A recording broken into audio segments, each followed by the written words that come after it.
자, 히브리서 11장 6절 같이 한번 읽겠습니다. 시작. 믿음이 없이는 하나님을 기쁘시게 하지 못하나니 하나님께 나아가는 자는 반드시 그가 계신 것과 또한 그가 자기를 찾는 자들에게 상 주시는 이심을 믿어야 할지니라. 아멘. 자, 이제 오늘은 이제 노아의 믿음을 살펴보기 전에 이번 주와 다음 주는 이제 노아인데요. 먼저 믿음과 상급에 관해서 한번 살펴보겠습니다.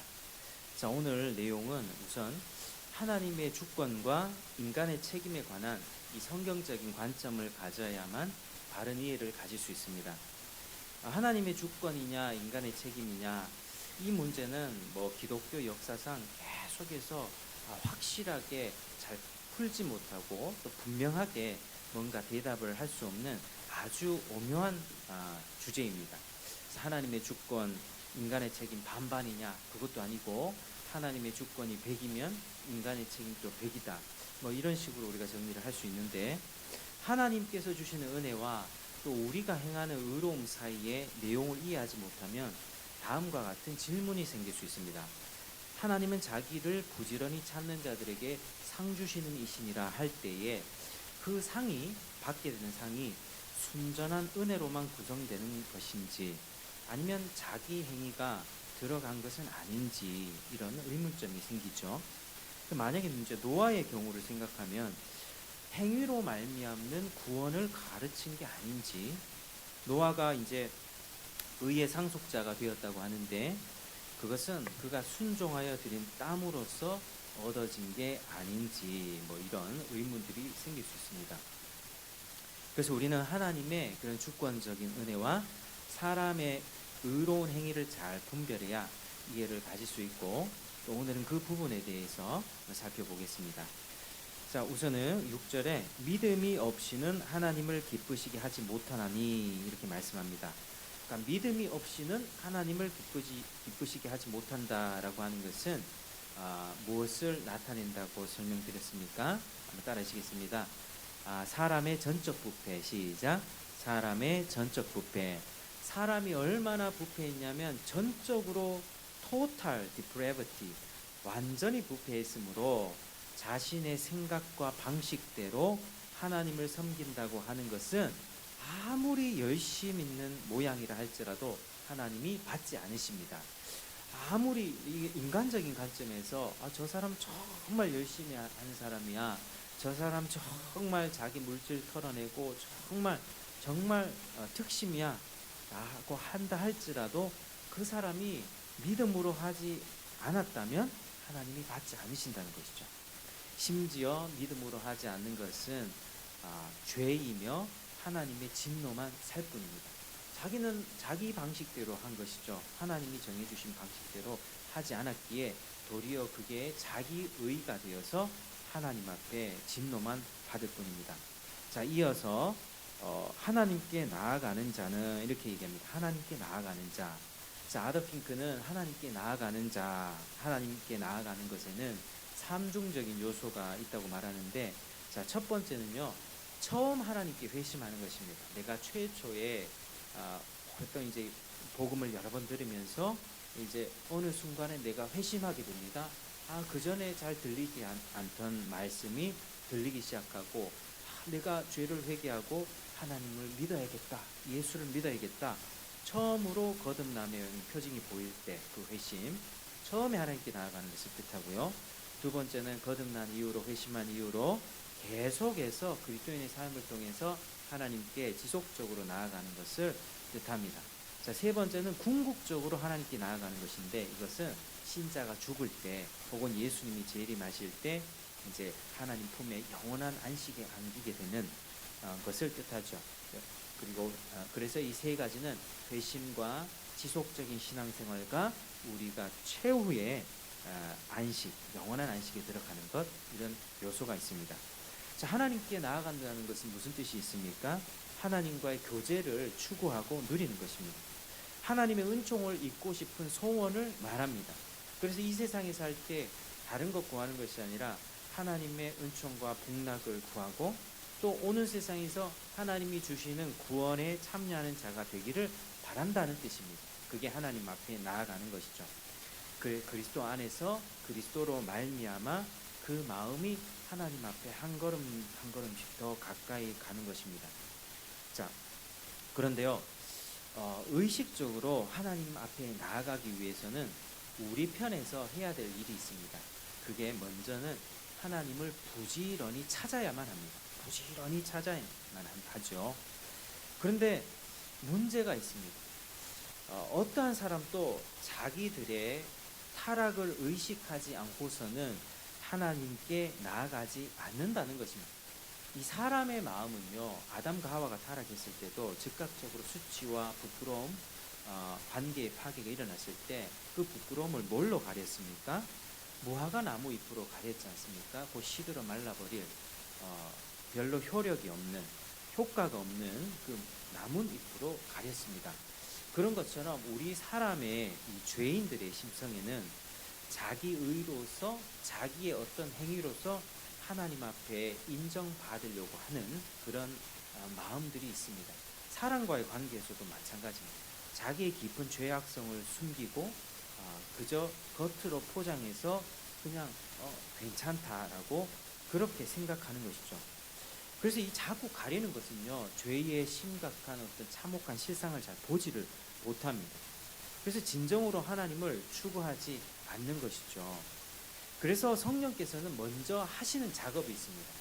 먼저 하시는 작업은 그의 영혼 속에서 죄가 얼마나 참혹한지 극악한지를 인식하게 하십니다. 우리가 하나님의 생명에서 떠나 있는 것이 죄라는 사실을 인정하게 만드시는 것입니다. 그래서 에베소서 4장 18절에는 그들의 총명이 어두워지고 그들 가운데 있는 무지함과 그들의 마음이 굳어짐으로 말미암아 하나님의 생명에서 떠나 있도다 이렇게 말합니다. 그러니까 우리가 보통 이제 죄를 이야기를 할 때 도덕 윤리 차원에서의 죄를 자꾸 생각합니다. 이제 자범죄의 차원이죠. 나쁜 짓하고 도둑질하고 뭐 남을 때리고 뭔가 훔치고.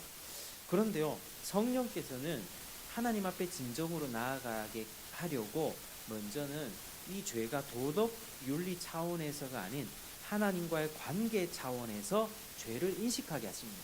그러니까 내가 뭐 나쁜 짓을 아주 많이 해가지고 그래 죄인이다. 뭐 물론 그런 부분도 있겠습니다만은 그것보다는 이 본질적인 죄, 하나님의 생명에서 떠나 있도다.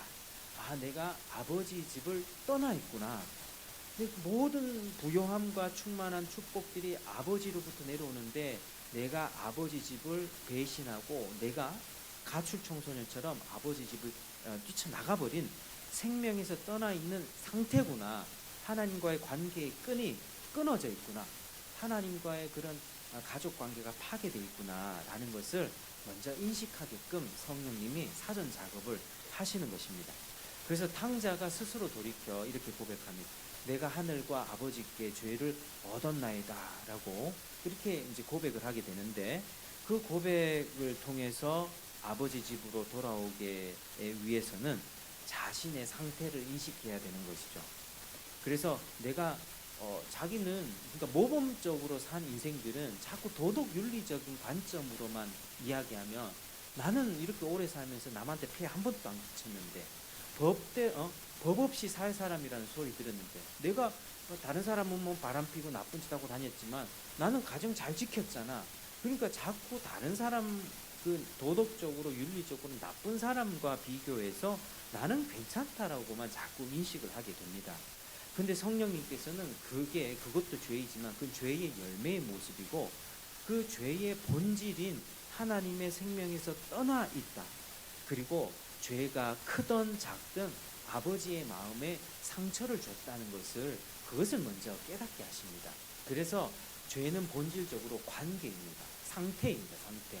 많은 죄를 지었다. 죄의 열매가 주렁주렁 열매를 맺었든 죄의 열매를 작게 맺었든 그거는 이제 본질적으로 그 뿌리 자체가 죄의 뿌리가 깊이 박혀 있기 때문에 죄가 많이 맺혀 있는 것이죠. 항상 우리가 이런 원죄의 개념을 잘 생각할 때는 하나님과의 관계의 문제구나. 그러니까 고린도전서 이런 서신서에 보면 우리 주 예수 그리스도를 사랑하지 않는 자는 저주를 받을지어다 이렇게 얘기합니다. 주님을 사랑하지 않지만 착하게 사는 인생들이 있거든요. 근데 하나님을 사랑하지 않는 자가 저주받는다. 또 그 어디인가요? 그 바울 서신서에서 데살로니가후서 1장 8절인 것 같습니다. 하나님을 알지 못하는 자와 예수의 복음에 복종하지 않는 자에게 형벌 내린다. 하나님을 알지 못하는데 왜 벌을 받지? 하나님 알지 못해도 착하게 사는 사람들 많이 있지 않습니까? 그러니까 하나님 알지 못하고 하나님 사랑하지 않는 자는 모두 다 형벌에 처해진다. 그러한 관계적인 죄의 개념을 하나님이 알게 하시는 것이죠. 그래서 내가 하나님과의 관계에서 끊어졌고 그의 은총 밖에 있고 나는 하나님의 공의와 형벌의 정죄를 받고 있음을 먼저 인식하게끔 합니다. 그리고 난 다음에 그리스도를 붙잡도록 인도하시는 것이죠. 그래서 이 같은 원리가 그리스도인이 하나님께 나아가는 것과 관련해서도 작용합니다. 우리로 하여금 모든 선함과 완전한 은사의 주이신 예수님을 구하게 만드는 것은 다른 것이 아니라 우리 자신의 궁핍함에 대한 인식입니다. 우리는 항상 이렇게 무슨 일이 생기면 네가 문제야, 당신 탓이야, 그리고 상황이 문제야, 뭐 국가 정책이 문제야, 자꾸 이런 식으로 남 탓을 하게 되는 경향들이 있습니다. 이게 죄성이죠. 그런데 문제는 내가 문제라는 사실을 직시하게 만든다는 것입니다. 이게 심령이 가난한 사람입니다. 심령이 가난한 사람은 내가 이렇게 내 인생이 꼬이고 정말 하나님 앞에 교회를 다니면서 신앙생활을 하는데 자꾸 어떤 문제들이 생겨나고 풀리지 않는 여러 가지 환란들이 닥칠 때에 그전까지는 네가 문제야, 네가 고치면 돼 라고 생각을 했지만 어느 순간에 하나님이 은혜를 주시면 그래, 네가 문제가 아니고 상황이 문제가 아니고 그 상황 가운데서도 내가 하나님의 뜻을, 진리를 붙잡지 못하는 내가 문제라고 하는 그 의식이 생겨나는 것이죠. 그래서 지금 우리에게는 이런 가난함들이 굉장히 많이 필요합니다. 심령이 가난한 자가 하나님의 나라를, 천국을, 복을 받습니다. 그래서 심령이 가난한 그 자가 예수님을 구하게 되고 그리고 거룩한 의무를 수행하면서 하나님과의 계속적인 교제를 그렇게 행하게 되는 것이죠. 경건의 실천 속에서 그리스도 안에서 다시 새롭게 하나님 앞에 거듭거듭 나아가게 되는 것입니다. 말씀을 들을 때, 읽을 때, 또 기도를 통해서는 은혜를 베풀어 주실 것을 기대하고 하나님을 자꾸 붙잡게 됩니다. 그러니까 우리가 하나님 앞에 은혜 받는 길은 다른 게 없고요. 성령의 역사하심이 필요하고 그 역사 가운데 내가 진짜 심령이 가난해져야만 은혜를 받습니다. 그렇지만 우리 가운데 참 요즘에도 우리가 참 많이 부요하다. 저부터도 심령이 너무 부요하고 참 하나님을 구하지 않고서도 그냥 세상적인 방법으로 해결하려고 하고 더 간절히 눈물로 기도하면서 그걸 극복해야 되지만 그냥 얄팍한 어떤 해결 방법들, 그런 것들, 심리학적인 문제 해결들을 자꾸 가지고 와서 해결하려고 하는 그런 부분들이 참 문제라고 하는 것이죠. 하나님을 바르게 찾으려면 믿음으로 찾아야만 합니다. 믿음으로. 왜냐하면 믿음이 없이는 하나님을 기쁘시게 하지 못하기 때문입니다. 그러므로 하나님께 나아가는 자는 반드시 그가 계신 것과 자기를 찾는 자들에게 상 주시는 이심을 믿고 그렇게 나아가야만 합니다. 하나님의 존재에 대한 확고한 확신, 그리고 하나님의 풍성함에 대한 확신이 있어야만 합니다. 그가 계신 것을 믿는다고 하는 것은 단순하게 하나님이 어디 이 세상 만물의 근본이 되신다는 것, 그걸 인정하는 정도가 아닙니다. 그보다 더 큰 무엇이 있습니다. 또 하나님께서 최상의 최고의 존재로 계신다는 것을 인정하는 것보다 더 큰 무엇이 있습니다. 그것은 바로 하나님의 행사와 말씀, 혹 그리스도 안에서 자신을 계시하신 대로의 하나님의 성품을 믿는다는 뜻입니다. 하나님이 계시해 주신 그 성품 그대로 믿는 거죠. 그 하나님을 바르게 생각해야만 합니다. 그렇지 않으면 우리는 우리 자신이 상상하는 허구의 하나님을 믿고 있을 뿐입니다. 우리가 하나님 말씀을 통해서 그 계시된 대로 하나님을 믿어야 되지, 내가 생각했을 때 하나님이 이런 분일 거야, 아니면 누구한테 듣고 하나님은 저런 분일 거야, 하나님은 백발의 할아버지 같은 이미지일 거야, 하나님은 뭐 성부, 성자, 성령 삼위일체를 얘기할 때 하나님이 머리 3개 달린 그런 괴물과 같은 모양인가? 자꾸 우리식의 생각대로의 하나님이 이미지를 만들어 놓고 가려고 하는 경향이 있는데, 그래서 우리는 말씀을 통해서 하나님이 정확하게 객관적으로 어떤 분인지를 알고 그 성품을 믿고 나아가는 것, 그게 믿음으로 나아간다는 것입니다. 그래서 이 하나님의 말씀은 하나님이 최고의 주권자라고 말씀합니다. 흠없이 거룩한 분이라 선포합니다. 전능하시고 완전히 의로우시고, 그러면서도 그리스도로 말미암아 죄인들을 불쌍히 여기신다는 그런 분이라고 선포합니다. 그래서 이러한 성품들을 믿고 나가는 것이죠.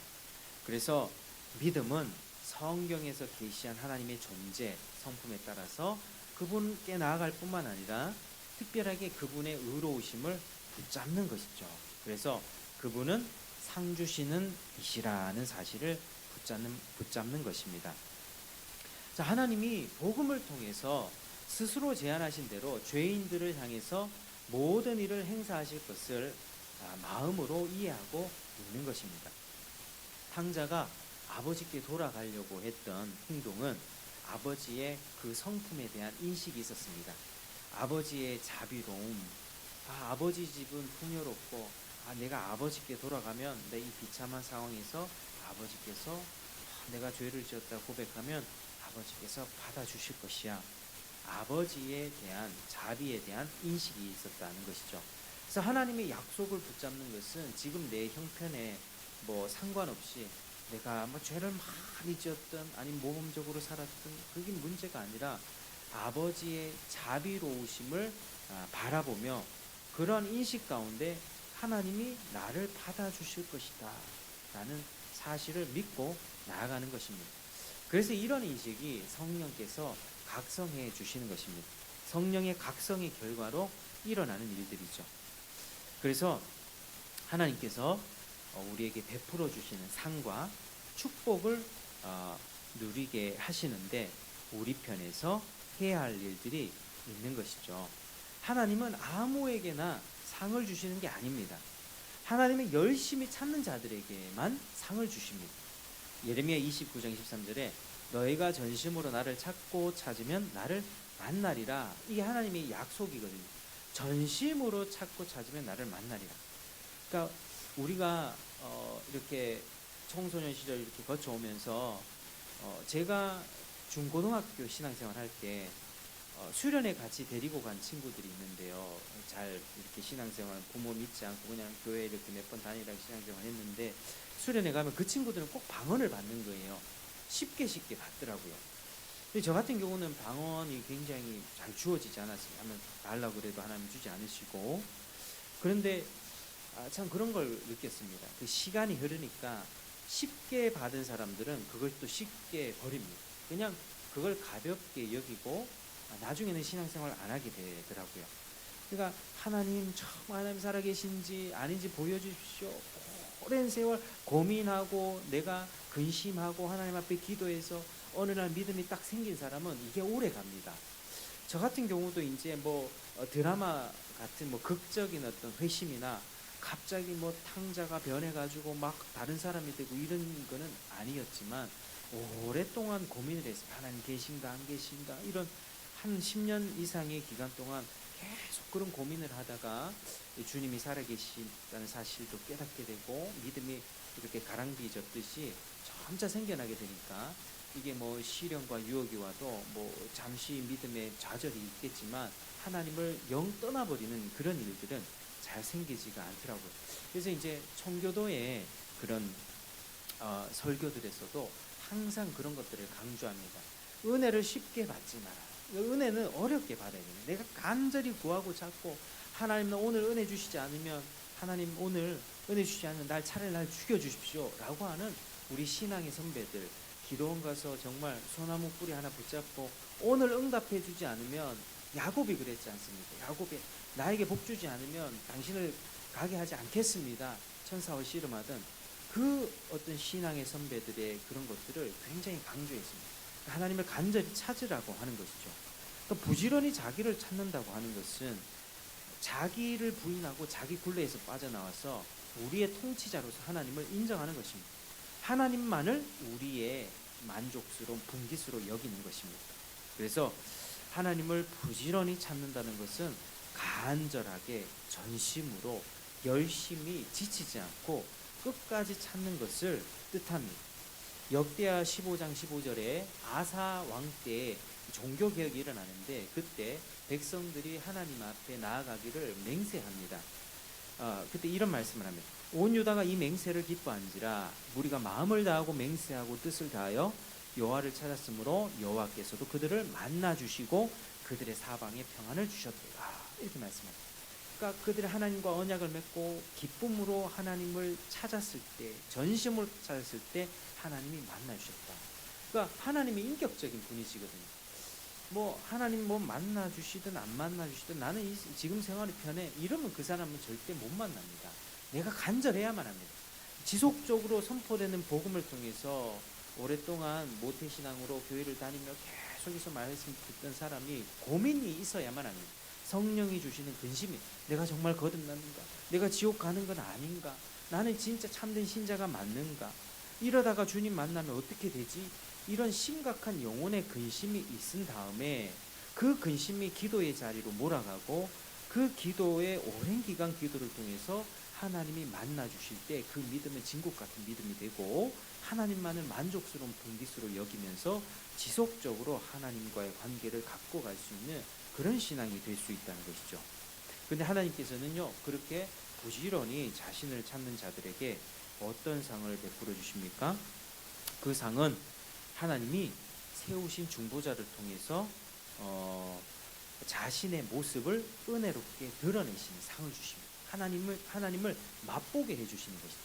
다른 것보다 우리의 뭐 삶의 문제 해결되는 것도 기도 응답인데 그 과정을 통해서 하나님 만나달라고 응답해달라고 하는 그 과정을 통해서 하나님이 얼마나 부요하시고 하나님이 얼마나 선하시고 하나님 한 분만으로도 충분하고 하나님의 선하심과 그 지혜와 하나님께로부터 오는 모든 생명이면 나는 됐다. 이것이면 충분하다. 라고 하는 하나님 그 자체를 맛보게 하시는 것이 하나님의 가장 큰 상급입니다. 하나님의 가장 놀라운 복이죠. 하나님의 은혜 안에 들어오게 허락하시는 것입니다. 가인에게는 그렇지 않았습니다. 하나님이 정해주신 방식대로 하나님을 찾지 않았기 때문이죠. 우리 하나님께서는 그렇게 하나님을 간절히 찾을 때에 또 어떤 복을 주시냐면 그들의 마음에 하나님의 법을 기록해 주셔서 우상을 다 버리고 하나님만 섬길 마음의 소원과 결심까지도 주십니다. 또 마음의 확신도 주십니다. 그리스도 안에서 내가 하나님의 양자가 되었다라고 하는 내적인 확신도 주십니다. 그리고 하늘에서 그들을 기다리고 있는 안식과 복락의 달콤한 첫 열매의 맛을 허락하십니다. 그리고 영적인 것이나 세상에서 살아가는데 필요한 것을 공급해 주십니다. 그리고 마지막에 상은 어떤 것입니까? 하늘로 데려가시는 상을 주십니다. 마치 에녹처럼 그를 죽음을 보지 않고 옮기셨다라고 하는 것처럼 하늘로 데려가셔서 영원한 하나님의 은혜의 부요함과 그런 충만한 그런 지혜와 영광을 영원히 누리게 해주신다라고 하는 사실이죠. 정말 이러한 복들을 사모하고 또 받는 여러분 되시기를 주의 이름으로 축복합니다. 근데 우리가 주의해야 될 것은 우리가 하나님을 부지런히 찾는 것은 결코 공로가 될 수 없다는 것입니다. 하나님을 찾는 것도 은혜입니다. 우리는 절대 우리 힘으로 하나님을 찾을 수가 없습니다. 성령이 우리 마음을 깨우쳐 주셔야만 합니다. 나의 부패함을 조명해 주셔야만 내가 내 자신을 인식하게 되고 그로 인해 하나님을 찾게 되는데 하나님을 찾은 결과로 받게 되는 그 수많은 축복들도 은혜입니다. 그러니까 시작도 은혜죠. 과정도 은혜죠. 마무리, 최종 결말 최후의 상급도 은혜입니다. 그러니까 우리는 하나님 앞에 서서 어떻게 말할 수밖에 없습니까? 나는 무익한 종입니다. 무익한 종입니다. 나는 하라고 한 것뿐입니다. 이렇게 주님 앞에 고백하게 되는 것이죠.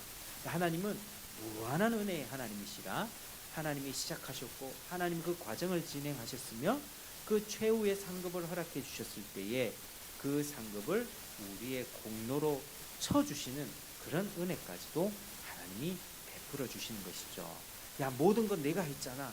내가 성령 줬고 내가 성령 줘서 너 신앙생활하면서 너 인내하고 견딜 수 있었던 거야. 다 내가 한 거야 라고 하면서 그 사람의 노력과 그 사람의 헌신을 그저 무시하지 않는다라고 하는 것입니다. 의의 면류관을 제공하시고 네가 내 이름을 위하여 충성하고 내 이름을 위하여 목숨을 바쳤구나. 너의 시간과 물질을 바쳐서 나를 섬긴 것을 내가 다 안다. 요한계시록 7교회에 쓰는 편지 가운데서도 늘 하나님께서는 그들의 책망할 것과 칭찬할 것을 둘 때에 먼저는 그들을 인정하셨습니다. 네가 인내한 것을 안다. 네가 진리로 그들의 미혹을 다 이긴 것을 내가 알고 있다. 먼저 인정하시면서 그러나 이것에 대해서는 네가 돌이켜라, 회개하라 이렇게 말씀하시죠. 그러니까 최후에 우리가 상급을 받을 때 그것은 우리 입장에서는 주님 나는 무익한 종입니다. 나는 한 것이 없습니다. 라고 우리는 이렇게 고백하겠지만 우리 주님께서도 그것을 우리의 공로로 인정해 주시고 의의 면류관을 하사해 주시는 것입니다. 누가 하나님께 드려서 하나님의 상을 받을 만한 공로를 행할 수 있겠습니까? 하나님이 상급을 주시겠다고 한 것은 우리로 하여금 하나님께 좀 온전한 시선을 집중해라는 뜻입니다.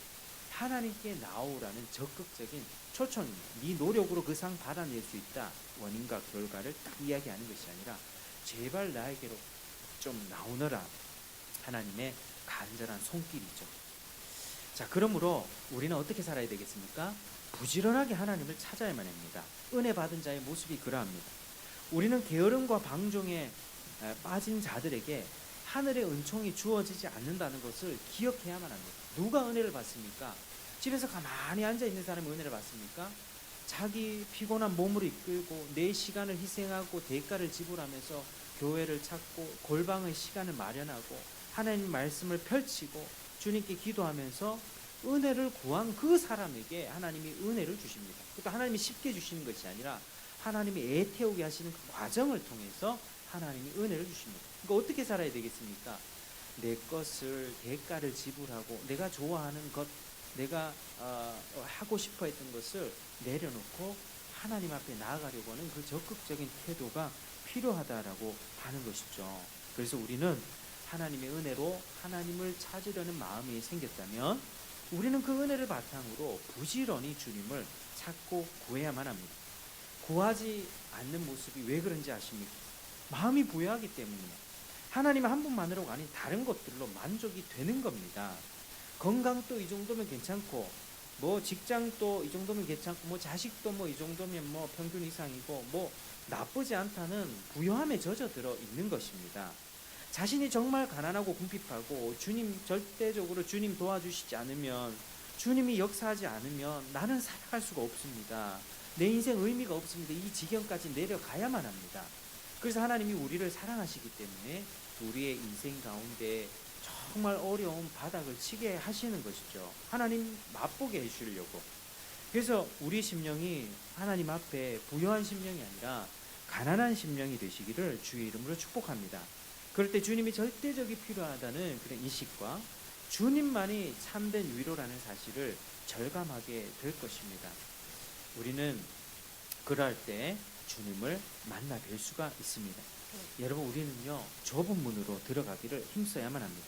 영생하도록 있는 양식을 위해서 수고하도록 부르심을 받았습니다. 끊임없이 영적인 전쟁이 있습니다.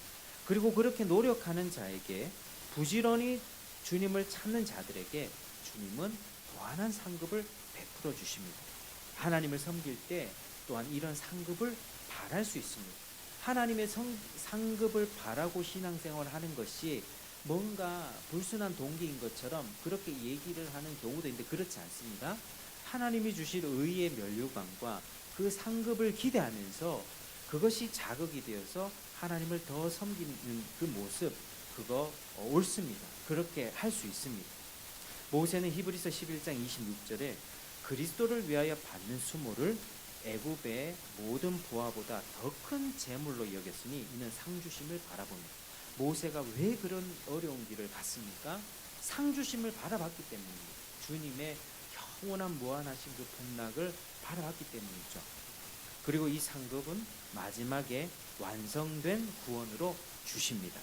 그러므로 이미 구원을 입은 사람들은 구원의 완성을 이룰 때까지, 마지막 최후 상급을 받을 때까지, 의의 면류관을 받을 때까지 부지런히 애를 쓰는 모습으로 드러나게 되는 것입니다. 말씀을 맺겠습니다. 하나님께서 주시는 상은 우리 속에서 역사하시는 성령님의 역사의 결과입니다. 그러므로 우리는 조금도 자신의 의를 드러내거나 자기를 자랑할 수가 없습니다. 그래서 그 은혜를 힘입어 하나님 앞에 간절히 구하고 찾고 두드릴 때 하나님이 더 큰 은혜와 상을 베풀어 주시고 최종적으로는 하나님 나라에 영원히 들어가게 되는 안식의 복을 허락해 주실 것입니다. 그래서 이런 내용을 바탕으로 다음 주에는 그런 삶을 살아서 상을 받은 노아의 삶을 이어서 살펴보겠습니다. 우리 같이 기도하겠습니다. 하나님 아버지 감사드립니다. 오늘은 믿음과 상급에 관해서 살펴보았습니다. 하나님 아버지, 우리가 신앙생활을 하면서 주님, 내 자신을 인식하고 하나님을 붙잡게 되고 또 주님을 간절히 구하게 되는 그 모든 것들은 다 주님의 은혜입니다. 그리고 최종적으로 받게 되는 상도 다 주님의 은혜입니다. 그러나 하나님 주님께서는 이런 과정을 통해서 또 우리에게 더 적극적으로 요구하십니다. 하나님을 맛보게 해주시려고 하나님께 온전한 시선을 집중하라고 이런 상급을 허락하십니다. 하나님, 우리가 하나님의 말씀을 붙들고 살고 적극적으로 주님을 구하며 살게 하시고 때마다 시기마다 하나님의 은혜로 그분의 은혜로부터 오는 또 평안과 만족을 누리면서 살아갈 수 있도록 도와주시옵소서. 감사를 드립니다. 예수님 이름으로 기도드립니다.